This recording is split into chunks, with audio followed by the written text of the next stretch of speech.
ఈ మూడిట్ల ఆదాయం చాలా వరకు పడిపోయింది.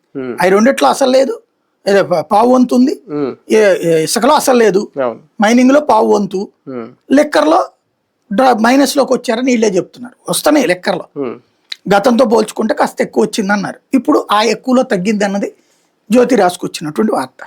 కాబట్టి ఇన్కమ్ లెవెల్ పడుతుంది. ఇక మిగతాదేంటి, రియల్ ఎస్టేట్ అది బాగా మూమెంట్ ఉంటే దాని మీద వచ్చే రిజిస్ట్రేషను, దాని మీద కన్స్ట్రక్షన్స్ అవి జరిగితే, బిజినెస్లు బాగా జరిగితే జిఎస్టీ నడుస్తుంది. జిఎస్టీలో వాటా పెరుగుతుంది. జిఎస్టీ మైనస్ ఈ నెల కూడా మళ్ళీ లాస్ట్ మంత్ సక్సెస్ అనుకుంటే ఈ నెల మైనస్లోకి వచ్చింది, లాస్ట్ 2 months ప్లస్లోకి వస్తే మళ్ళీ ఈ నెల మైనస్లోకి వచ్చింది. ఏది జిఎస్టీ రేట్లు తగ్గించి దేశం అంతా భారీ లాభాల్లో వస్తే ఆంధ్రాలో మైనస్లోకి వచ్చింది. అంటే ఏంటి, ఇక్కడ సంథింగ్ ఆదాయ వనరులో పెద్ద లోటు కనబడుతుంది.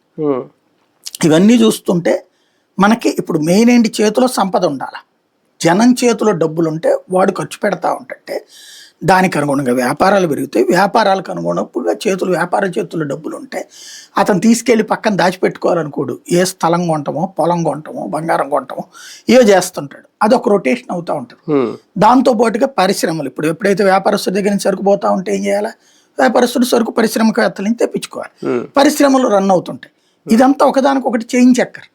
ఈ చైన్ చక్కర్లో మాక్సిమం సగం మిస్ అయిపోతుంది. ఎప్పుడైతే అది జరుగుతున్నదో ఇన్కమ్ సోర్స్ ఎక్కడి నుంచి వస్తుంది? ఇప్పుడు ఇందులో నుంచి ఇప్పుడు మీరు నా దగ్గర ఒక 100 రూపాయలు ఉంది, నేను మీ దగ్గర ఏదైనా కొనుక్కున్నానంటే మీ దగ్గర నుంచి నాకు ప్రభుత్వానికి పని వెళ్తుంది, నా దగ్గర నుంచి ప్రభుత్వానికి పని వెళ్తుంది. మీరు మళ్ళీ పై వాళ్ళ దగ్గర కొనుక్కున్నప్పుడు వాళ్ళ దగ్గర నుంచి పని వెళ్తుంది, తయారీదారి నుంచి ఒక పని వెళ్తుంది. ఇది రొటేషన్ అవుతూ ఉంటుంది. ఇప్పుడు ఈ ఒక చోట స్ట్రక్ అయిపోతే ఏమైపోతుంది, ఇదో సమస్య. కానీ పెట్టుబడులు వచ్చే దాని మీద ఏమన్నా ఇన్వెస్ట్ చేస్తారా?